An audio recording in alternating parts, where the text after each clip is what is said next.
mis amados hermanos, para entender nosotros un poquito cómo funciona esto del fruto apacible, tenemos que entender algunos conceptos. La semana pasada estábamos hablando de longanimidad, ¿recuerdan? Hablamos un poquito acerca de esa capacidad que nosotros logramos tener en cuanto a esa formación de nuestro carácter, que llega a ser incluso flexible. En medio de situaciones logra llegar a su mayor punto de tensión, pero nunca se rompe, sino que rápidamente vuelve a su estado natural. Es un temperamento macro, es muy grande lo que logra manejar y lo que logra soportar. Esto tiene que ver directamente con nosotros, pero también tenemos que pensar en lo que tiene que ver con el Señor. Y para mí hay algo importantísimo en cuanto a las situaciones que pasan en la vida. Es que logremos entender que tenemos un Dios que es soberano. ¿Cómo nuestro Dios? ¿Usted y yo somos soberanos? No. Usted y yo no somos soberanos. Pero tenemos un Dios que es soberano. Y si tenemos que describir rápidamente qué significa un Dios soberano, lo podríamos decir como lo dicen los niños. Dios hace lo que se le pega la gana, ¿verdad? Así lo dicen los niños. Ahora lo dicen de una forma quizás más negativa que positiva. Nuestro Dios es un Dios soberano. Es un Dios que tiene la potestad para tomar cualquier decisión en cualquier momento porque Él es soberano.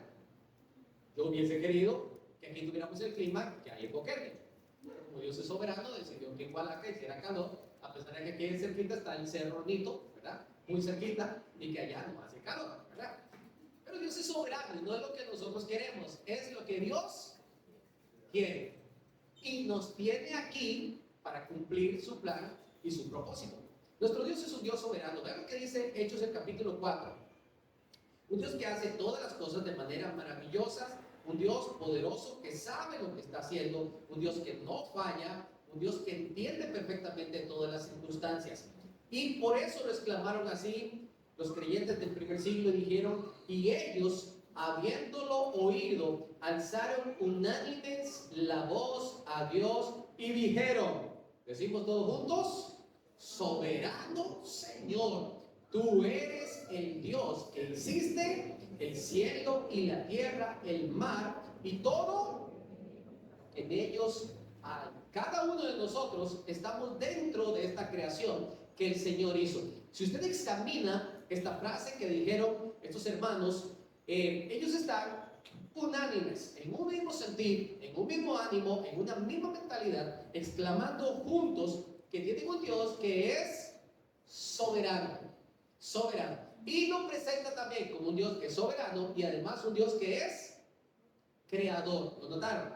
Un Dios soberano y un Dios que es creador. Le pregunto, mi amado hermano, ¿dónde quedamos nosotros ante un Dios que es soberano y que además es creador? ¿Dónde quedamos nosotros? ¿Cómo nos vemos a nosotros? ¿Qué tan grandes somos a la par de un Dios que es soberano y que es un Dios creador? ¿De qué tamaño quedamos?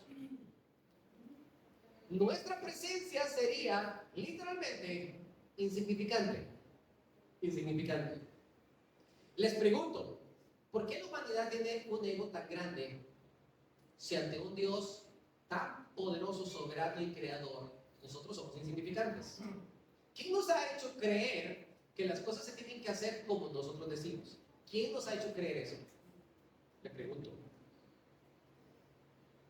Desde que éramos chicos, en nuestras generaciones, normalmente había muchas decisiones que nuestros padres tomaban por nosotros. Yo creo que tienen que ser generaciones arriba de 40 años. Todos los que tienen más de 40 años, ¿verdad? Tienen que decirlo, ¿verdad? Nosotros los que tenemos menos de 40 años es diferente, ¿verdad? Pero tomaban la elección por nosotros.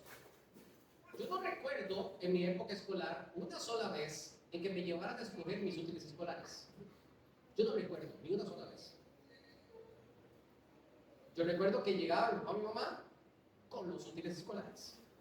Estos son los suyos, estos son los suyos, estos son los suyos, y los cuiden. Venían con los zapatos y las zapatillas de la educación física, y estos son los que le tocan. Usted no tenía derecho a decir, ¡ay, yo quería de otros! ¡Ay! Usted le tocaba decir, ¡qué bonitos! Me encanta. Hoy en día, nosotros llevamos a nuestros hijos y ellos escogen qué cuadernos quieren, qué mochila quieren, Y de esto se aprovechan los comerciantes, ¿verdad? Porque entonces van poniendo unas ahí de marcas más bonitas y con dibujos animados, cosas por ahí. Porque los chicos como ahora quieren ser Spider-Man, entonces quieren una Spider-Man, ¿verdad? Y así sucesivamente. Y esto yo no sé si usted lo ha notado, pero esto ha hecho un giro en la creación, donde cada día los niños y adolescentes tienen más poder de decisión. Y el poder de decisión que toma, lo único que hace es alimentar su propio ego. Esto es parte del plan que tiene el enemigo. Y nosotros tenemos que ser muy sabios, porque la forma en que se está presentando es demasiado sutil. Y está creando en nuestra generación niños extremadamente materialistas y extremadamente vanos, que se sienten más que otros simplemente porque quizás tengan más recursos. Por lo tanto, niños muy poco espirituales, muy poco sensibles a la necesidad de los demás. Y tenemos que abrir nuestros ojos, porque esto es lo que está pasando. Nuestra actitud debería ser reconocer que tenemos un Dios que es soberano y que es creador. Y como Él es el creador, Él hace con su creación decida. ¿Y quién le puede decir al Señor, no, Señor, te equivocaste? ¿Quién le puede decir eso al Señor? Pero hermano, usted no sabe por lo que yo he pasado. Que para usted es muy fácil decir ahora que tiene que tener un corazón sin rencor, pero usted no sabe por lo que yo he vivido. Y yo le voy a decir, sí, es cierto que yo no sé. Y no sé lo que se siente. A veces uno quiere decirle a alguien, yo lo siento. Pero yo no lo siento porque no lo estoy viviendo. Pero tratamos de tener esa actitud de empatía y de estar ahí apoyando a la persona. Pero sé que tengo un Dios que es soberano, que sabe por qué te hizo pasar por eso. ¿Cuál es nuestra tarea?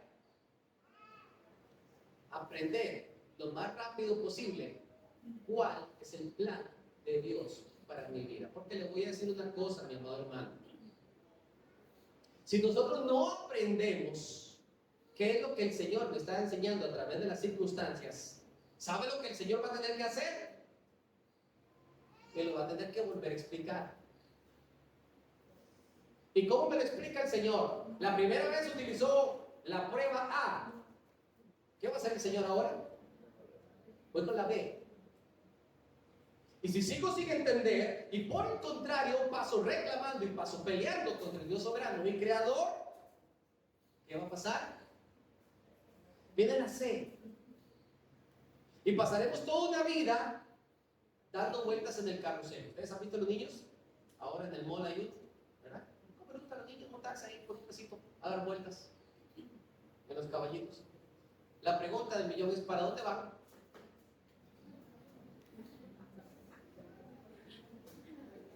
Pero ellos van cabalgando millón. Y nosotros resulta que si no entendemos que tenemos un Dios soberano y que está trabajando conmigo, que nada pasa por casualidad, como estos hermanos de la primera iglesia que reconocieron que tienen un Dios soberano y creador, que tiene un plan ante todo, si no lo aprendemos, seguiremos dando vueltas en el mismo punto. ¿Estamos claros con esto?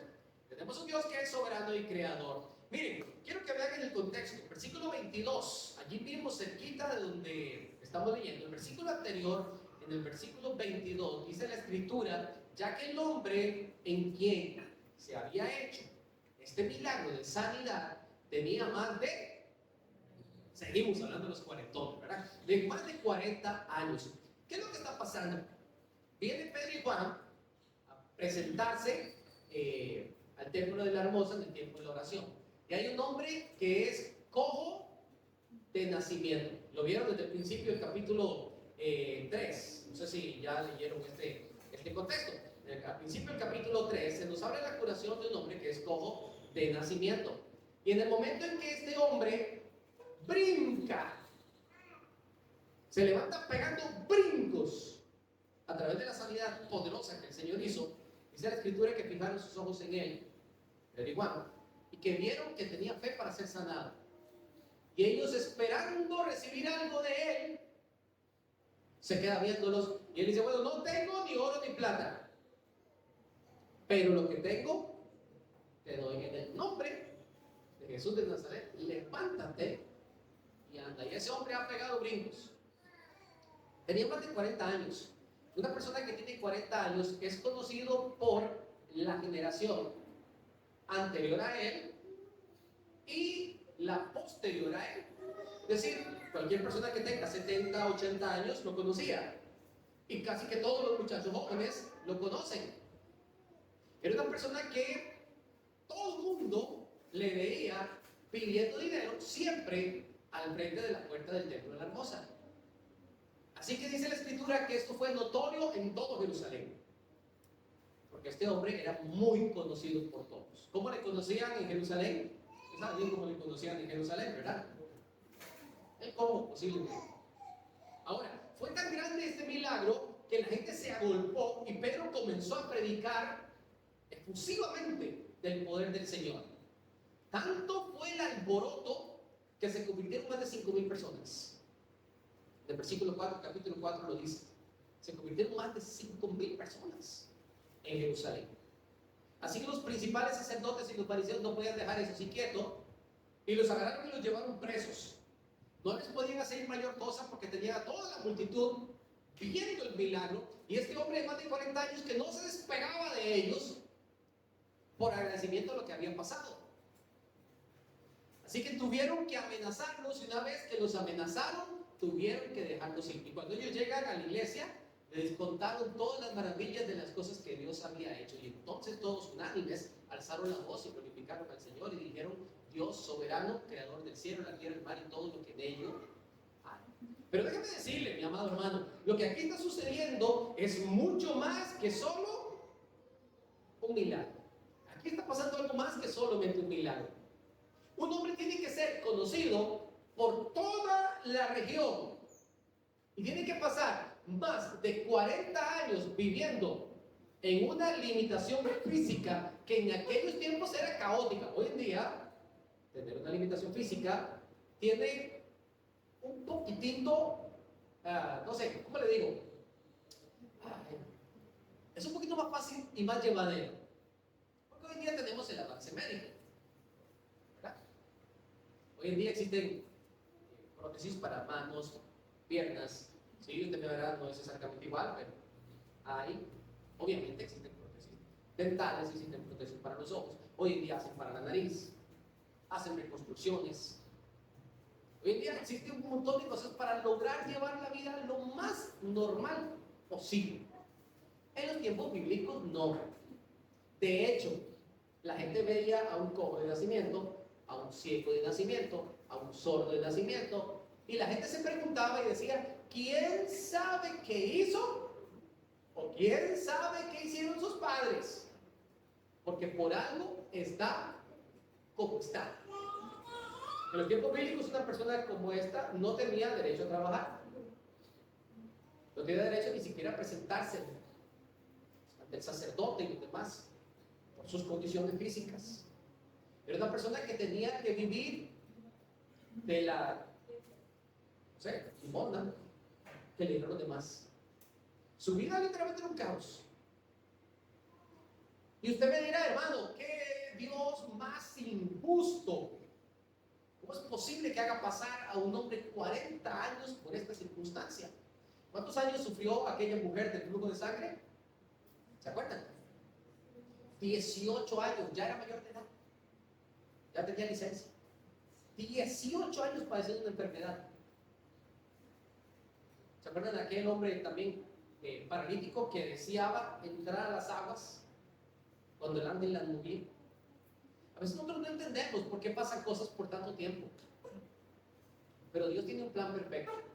Y gracias a la enfermedad que Dios utilizó en esa persona, se convirtieron 5,000 personas en Jerusalén y creyeron en el nombre de nuestro Salvador. ¿Tenía o no tenía el Señor un propósito con este hombre cojo de nacimiento? Evidentemente lo tenía. Usted y yo no podemos pensar que las cosas que suceden en nuestra vida suceden porque sí. No suceden porque Dios es un Dios muy malo que me tiene rencor y me tiene odio y que me trata mal y que otros los tratan bien. El Señor tiene todo perfectamente estructurado. Esa liberación de ese hombre no solamente hizo un gran movimiento en todo Jerusalén, sino que no solamente un hombre fue libre de su condición física, sino que 5,000 personas al menos hoy en día están en la presencia del Señor.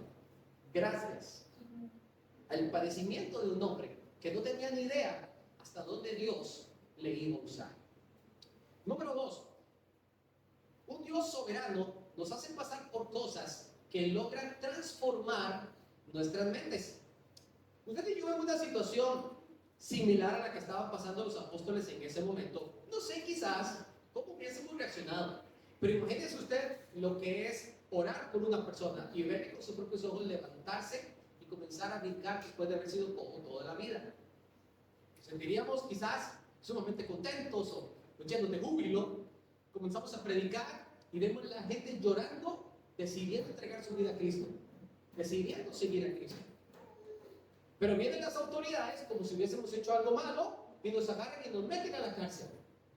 Y una vez que nos meten a la cárcel nos llevan ante el concilio y estamos ante hombres que tienen la potestad para decidir sobre nuestra vida. Es decir, si estos hombres hubieran dicho, los vamos a ahorcar, ¿qué pasa con ellos? Los ahorcan, los crucifican, les prenden fuego, los matan a espada, le cortan la cabeza. Esto era lo que normalmente sucedía en los tiempos del Imperio Romano.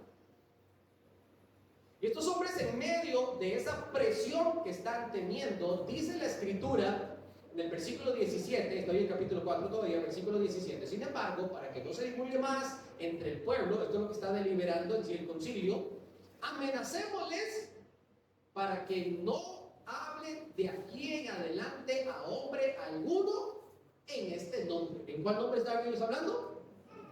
En el nombre de Jesús de Nazaret. Pero para que no hablen más ni divulguen más el nombre de Jesús de Nazaret, vamos a amenazarlos. Les vamos a decir, la próxima vez que los agarramos ustedes hablando en público acerca de la resurrección y hablando de Jesucristo y hablando de que ustedes lo mataron, entonces los vamos a matar. Los amenazaron. ¿Qué pasaría con cada uno de nosotros cuando nos agarran y nos dicen la ley? La próxima vez lo vamos a matar, para que sepan. Y llamándoles, versículo 18, les intimidaron.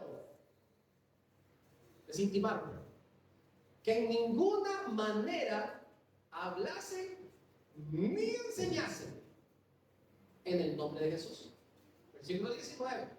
Mas Pedro y Juan respondieron diciéndoles: señores, juzguen ustedes mismos si es justo delante de Dios obedecer a vosotros antes que a Dios.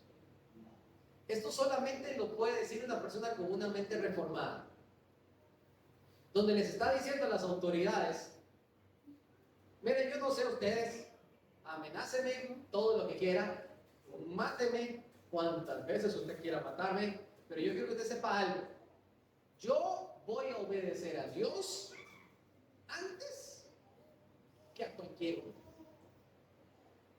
Esto es una mente transformada. Esto solamente lo hace el ejercicio, el ejercitar nuestra fe espiritual. Por eso es que una vez que hemos sido ejercitados, tenemos el fruto apacible. Este fruto apacible que nos hace transformar nuestra mente y nuestro corazón, donde ya no somos iguales, donde ya no pensamos como los demás. Cualquier otro hubiera dicho: ay, no, mira, lo que vamos a hacer es que ahora nos vamos a unir secretamente y vamos a mandar solamente por chat los mensajes y lo vamos a unir virtual y no vamos a, no, calladito, porque si no van a matar. Esa es la mentalidad humana. Pero la mentalidad de un hombre renovado en Cristo, que ha sido ejercitado en la piedad, entiende que es más importante obedecer a Dios. Por lo tanto, sacamos como conclusión que el fruto apacible en nuestros corazones nos lleva a la obediencia. Y lo voy a repetir: el fruto apacible en nuestros corazones nos lleva a la obediencia al Señor. Nos pone como prioridad el obedecer a Dios. nos pone como prioridad en el momento de decidir si queremos hacer las cosas que nos ofrece el mundo, o si queremos obedecer a Dios, o si debemos obedecer a Dios, automáticamente tendremos en nuestro corazón la prioridad de obedecer al Señor.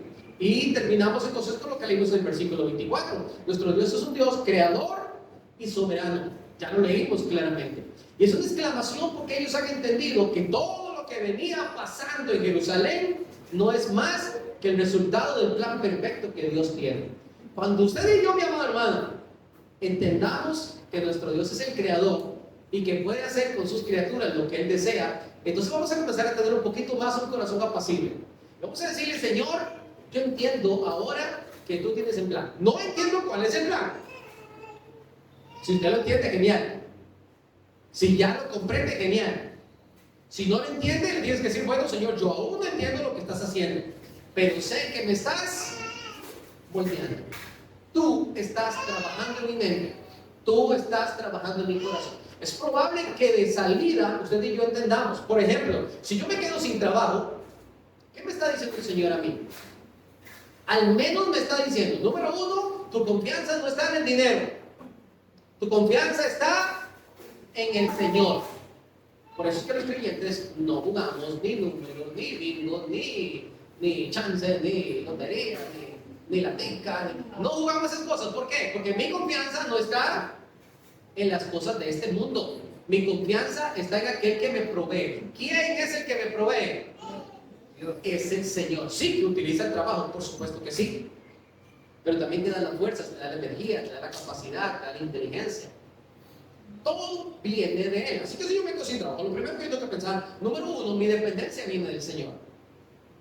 Número dos, quizás el Señor me está enseñando que debo de ser mejor administrador. Quizás debo ser mejor administrador. Quizás debo de ser más humilde. Quizás debo de ser menos engreído. Quizás debo dejar de ser tan materialista. Quizás debo de tratar de no impresionar.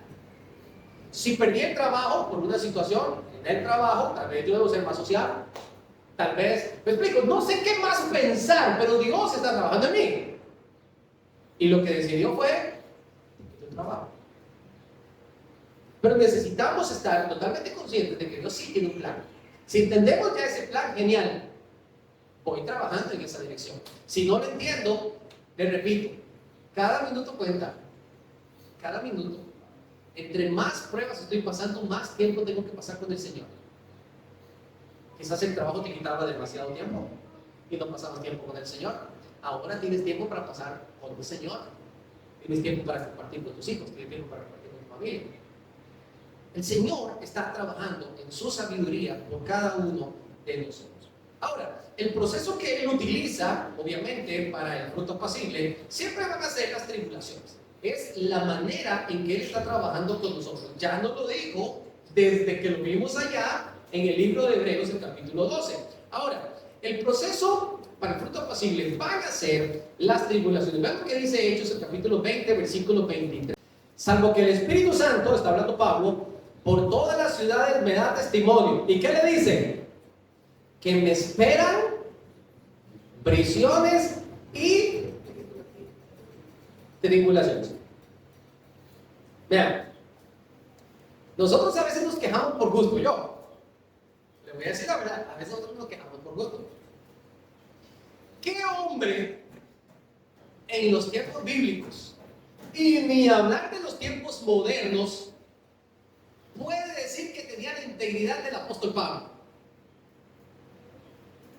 ¿Sabe cuántas cartas escribió Pablo? Todo el libro de Hechos habla de él. Primera y segunda de Corintios, Gálatas, Efesios, Filipenses, Colosenses, primera, segunda de Tesalonicenses, primera, segunda, Timoteo, Tito, Filemón. Y cuidado, que hebreo soy yo. Cuidado.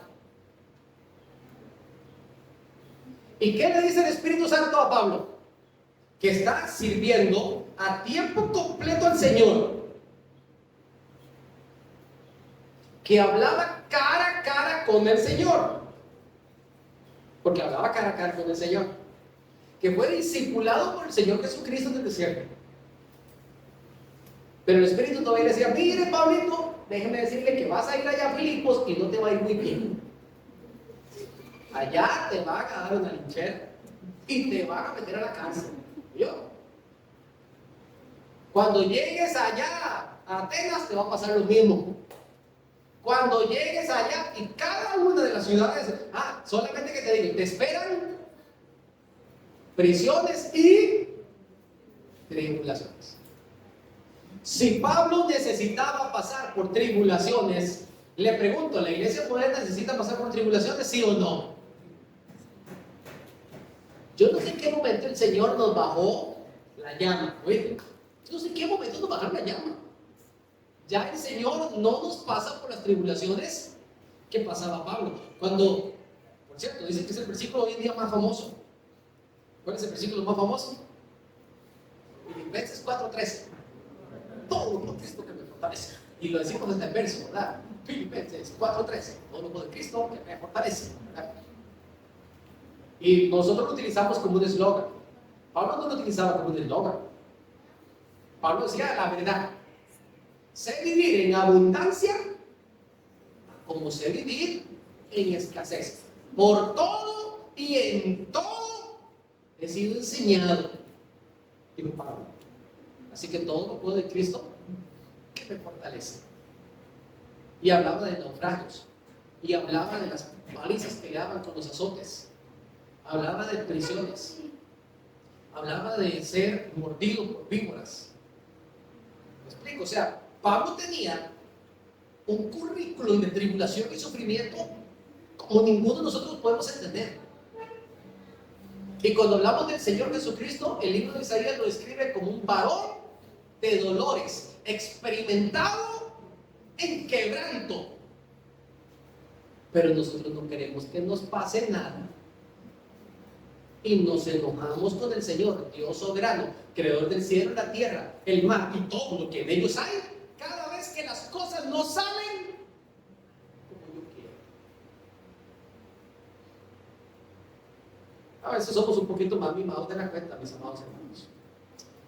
Ahora, en medio de este proceso para tener fruto apacible, en medio de las tribulaciones, 3 recomendaciones rápidas. Número 1, debemos de tener gozo. Usted está en medio de una tribulación, en medio de una prueba, hermanito, aprenda a tener gozo. Y le estoy dando una receta. Aprenda a tener gozo. Gócese en medio de eso. Porque si usted no se goza en medio de la prueba, se la repetimos, dice el Señor. Se la repetimos, ¿verdad? Y si usted no quiere que se la repitan, tenga gozo. Tenga gozo. Gócese en el Señor. Señor, yo no sé qué es lo que estás haciendo, pero gracias por lo que estás haciendo. ¿Cierto? ¿Qué dice Romanos 5:3? En medio de las tribulaciones, usted y yo, siendo maduros y con un espíritu apacible, ¿qué tenemos que hacer? Ahora nadie lo lee, ahora nadie quiere saber, ¿verdad? Nos gozamos. Hermano Jairo, ¿por qué eso es muy difícil, hermano Jairo? Usted me está pidiendo algo muy duro. No, yo sé. ¿Cree que yo no paso por tribulaciones también? En un quebranto de salud que usted está, que no aguanta más, en una situación económica que usted se está ahorcando y la charquita se está secando, en un problema familiar grandísimo, un problema en la casa, un hijo rebelde, una situación dificilísima. Ay, hermano, ¿cómo cuesta tener gozo? Yo sé que cuesta tener gozo, pero es una responsabilidad de madurez cristiana tener una actitud diferente ante las tribulaciones. Esto me lleva al éxito. Es decir, entre más gozo yo tengo en medio de la tribulación, más le estoy demostrando al Señor que yo me estoy sometiendo a Él. Y entre menos gozo tengo, más le estoy diciendo al Señor, yo no quiero las cosas a tu manera. Y les repito, es importante obedecer a Dios antes que a los hombres. Número 2. Las tribulaciones, mis amados hermanos, están más que advertidas en las palabras de Dios para cada uno de nosotros. No crean que la Escritura no dice que vamos a pasar por tribulaciones. Todo lo contrario, la Escritura nos advierte varias veces. Así que vamos a leer estos dos pasajes. Alguien que me busque en 1 Tesalonicenses, el capítulo 3, versículos 3 y 4. Y alguien que me busque en 2 Timoteo, capítulo 3, el versículo 12. Anote las dos citas para que después las repase en su casa. Y las vamos a leer. Mi amado hermano, le puse 2. Pudimos poner 6, 8 pasajes que tienen la misma idea. 1 Tesalonicenses 3, versículos 3 y 4. ¿Lo sabemos o no lo sabemos? Allí dice, lo sabemos. Mi amado, ni siquiera nos inquietemos. Dice, no se inquieten. Ya les dijimos que íbamos a pasar por estas pruebas y por estas tribulaciones. Ya son cosas que sabíamos. Es más, cuando estábamos con vosotros, os las predecíamos. Para Pablo era fácil predecirlas porque el Espíritu Santo se lo soplaba. A Pablo decía, ay Pablito, prepárate. ¿Se acuerdan cuando Pablo iba para Roma? Que vino aquel profeta Agabo que se agarró y se amarró las manos y los pies y dijo, de quién es este cinto, esto le va a pasar cuando llegue allá a Roma. ¿Y de quién era el cinto? Era de Pablo. Ya Pablo sabía. Bueno, y si me toca morir, que muera, dice Pablo. La gente llorando y no vayas, Pablo, no vayas, no, ¿qué voy? Yo voy. El Espíritu me está enviando. Vamos al siguiente pasaje, 2 Timoteo 3:12. 2 Timoteo 3:12. ¿Quién lo tiene?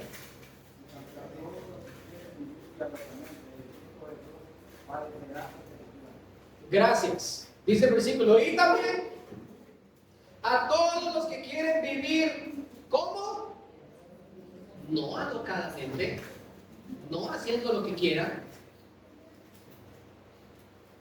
sino vivir piadosamente.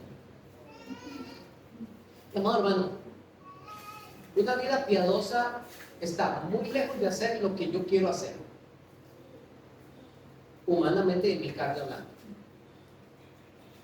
¿Usted sabe por qué las ligas de fútbol, de baloncesto, de voleibol, las hacen los domingos en la mañana y los sábados por la noche? Le pregunto, ¿sabe por qué? Porque son los días en que la iglesia se reúne y prefieren que los jóvenes estén en otro lado antes de estar en la casa del Señor. Ninguna excusa es válida. Es necesario obedecer a Dios antes que a los hombres. Y aquí los que están ahorita en los equipos de fútbol, porque ahorita la liga está jugando, y el equipo de la gran mayoría de los que estamos aquí en la iglesia juega el tercer juego. ¿Y sabe qué? Yo no tengo prisa por terminar mi enseñanza, porque es necesario obedecer a Dios antes que a los hombres. Si les toca nada más ir a tomarse la soda, que se vayan a tomar la soda y me pagan una de más. Porque primero es el Señor. Estamos muy lejos de querer vivir piadosamente. Porque cuando anhelamos vivir piadosamente, ponemos al Señor en primer lugar. Porque eso es un cambio de mentalidad. Ya no es que yo quiero que no, olvídese de eso. Usted tiene un Dios que es un Dios creador, un Dios que es soberano y que decide sobre nosotros. Todo el que quiere vivir piadosamente en Cristo Jesús padecerán persecución. Eso no lo digo yo. Eso lo está diciendo el mismo apóstol Pablo, que por cierto se lo está diciendo a Timoteo. Él le dice en el versículo anterior, persecuciones y padecimientos como los que ya yo viví allá en Antioquía, donde lo sacaron y lo linchado. Llegó a Iconio y la misma gente de Antioquía se fue para Iconio, albordaron y lo sacaron de Iconio, y de allí se va para Listra. Y adivinen quiénes llegaron a Listra. Sí, los de Antioquía y los de Iconio, y estando en Listra lo apedrean. Pero Pablo, que para mí se murió, se levanta y vuelve y entra a Listra, y una vez que predica en Listra se va para Iconio y luego se va para Antioquía. Como dicen, ahora soy yo el que los presenta a ustedes, y no ustedes me presentan.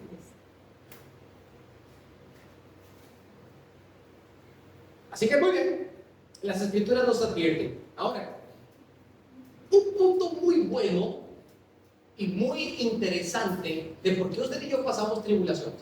Aquí nosotros hemos pasado por tribulaciones, amén o no. Sí, lamentablemente sí. Digo lamentablemente porque es un punto de vista humano. Pero qué bueno que hemos pasado tribulaciones. Es lo que dice 2 de Corintios, el capítulo 1, versículo 4. 2 de Corintios, el capítulo 1, versículo 4. Dicen por allí que cuando uno camina, aprende, tiene experiencia, dicen por ahí ya nadie me echa cuento. El Señor nos permite pasar a nosotros por situaciones en las que hemos aprendido y ahora Dios nos quiere usar. Si usted ha pasado por situaciones, Dios le puede usar. En medio de la tribulación, usted tiene que entender lo primero: Dios me consuela. Es lo que dice el versículo. Voy a empezar desde el 1. Bendito sea el Dios y Padre de nuestro Señor Jesucristo, Padre de misericordias y Dios de esta consolación, el cual nos consuela en todas nuestras tribulaciones. Usted puede pasar por muchas tribulaciones, es lo que dice la Escritura, pero en todas esas tribulaciones allí estará el Señor con nosotros. ¿Y qué va a estar haciendo el Espíritu Santo de Dios? Consolando, consolando. La gente del mundo se sorprende y nos ve y nos dice: yo no entiendo cómo tú, que pasas por tantas cosas, te mantienes siempre bien. Estás alegre, estás gozoso, te recuperaste muy rápido, mantienes buena actitud. ¿Por qué? No porque nosotros seamos fuertes. Es porque tenemos un Dios que es un Dios de consolación y misericordia, que está conmigo consolándome en medio de la tribulación. ¿Con qué propósito Él me consuela? Seguimos leyendo. Para que podamos también nosotros consolar a los que están en cualquier situación, por medio de la consolación con que nosotros somos consolados por Dios. Si usted ha recibido un abracito del Señor, ¿usted ha recibido ese abrazo del Señor? Han habido momentos en que yo he sentido, es el palmetón. Dice como,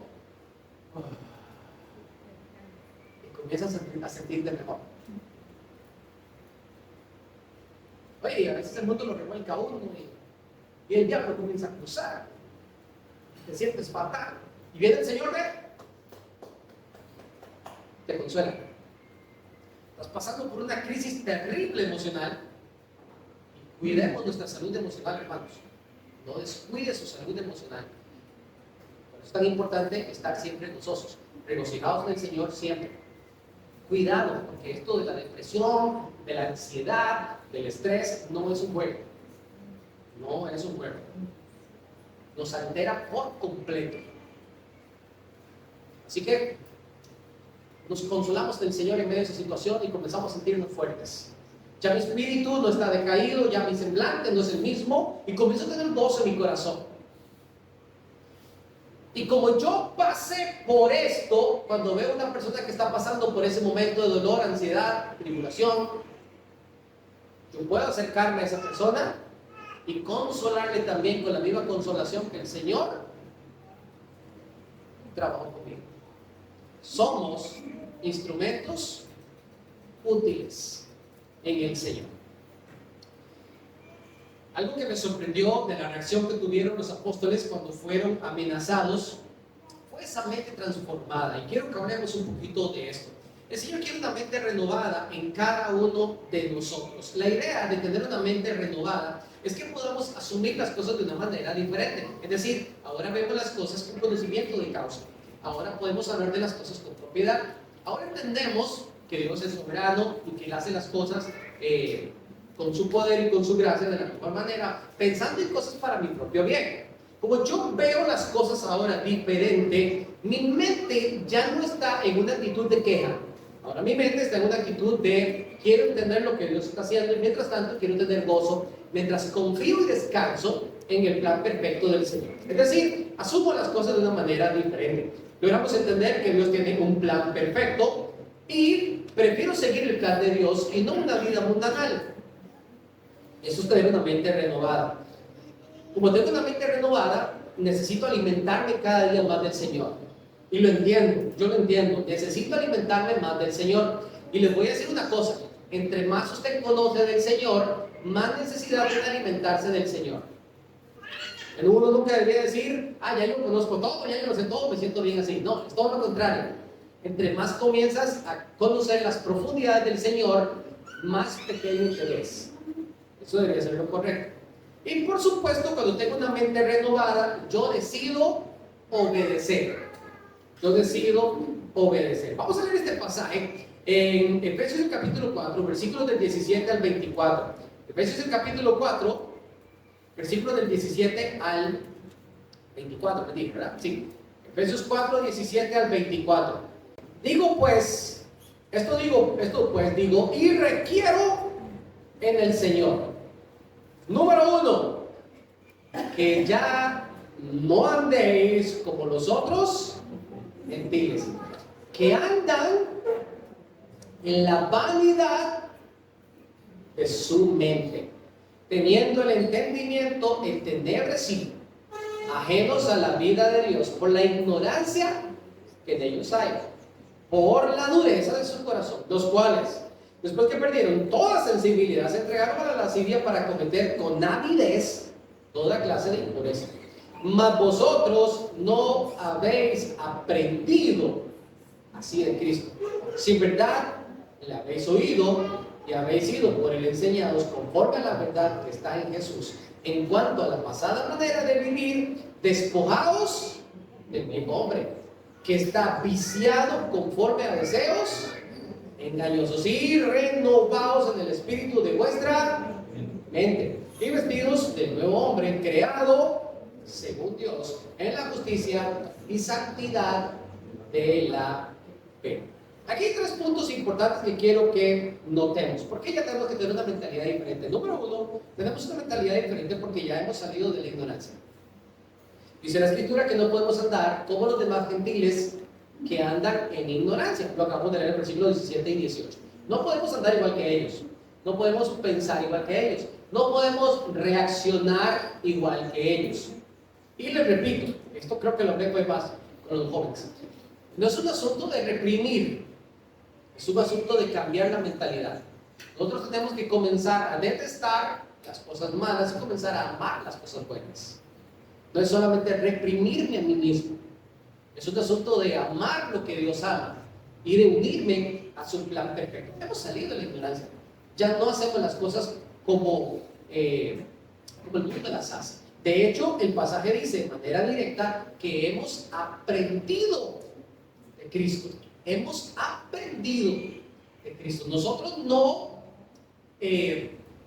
aprendemos del peor maestro. Nosotros no aprendemos de las circunstancias o de la vida, como la gente lo dice. No, nosotros aprendemos específicamente del Señor Jesucristo.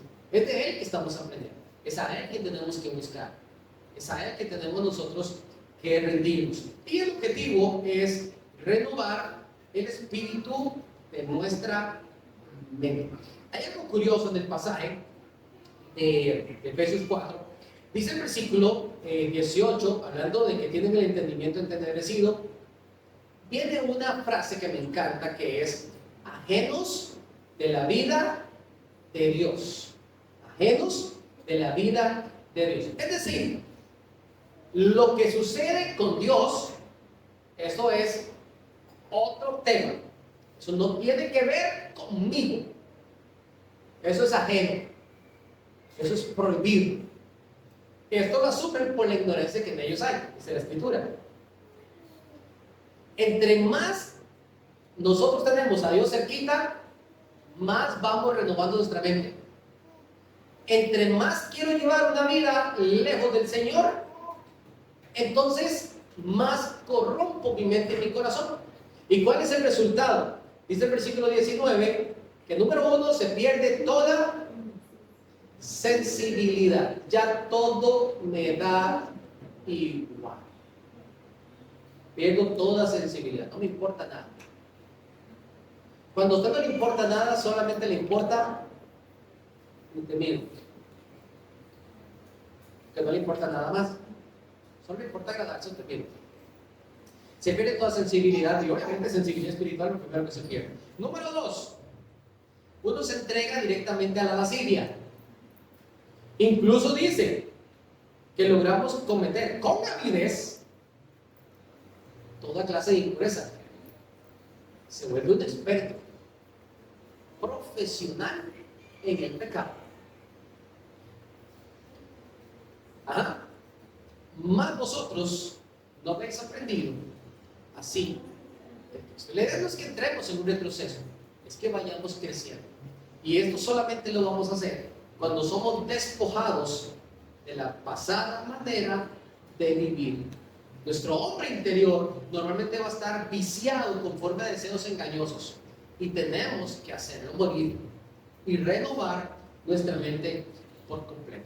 El objetivo que buscamos al ver las cosas de esta manera es que podamos entender que Dios tiene un plan perfecto. Vamos a entender que Él es un Dios soberano y que sabe lo que está haciendo y que tenemos que confiar cada día más en lo que Él está haciendo. Tenemos que confiar en que Dios sí ha pensado bien las cosas y que lo que yo estoy viviendo es justamente lo que yo necesito.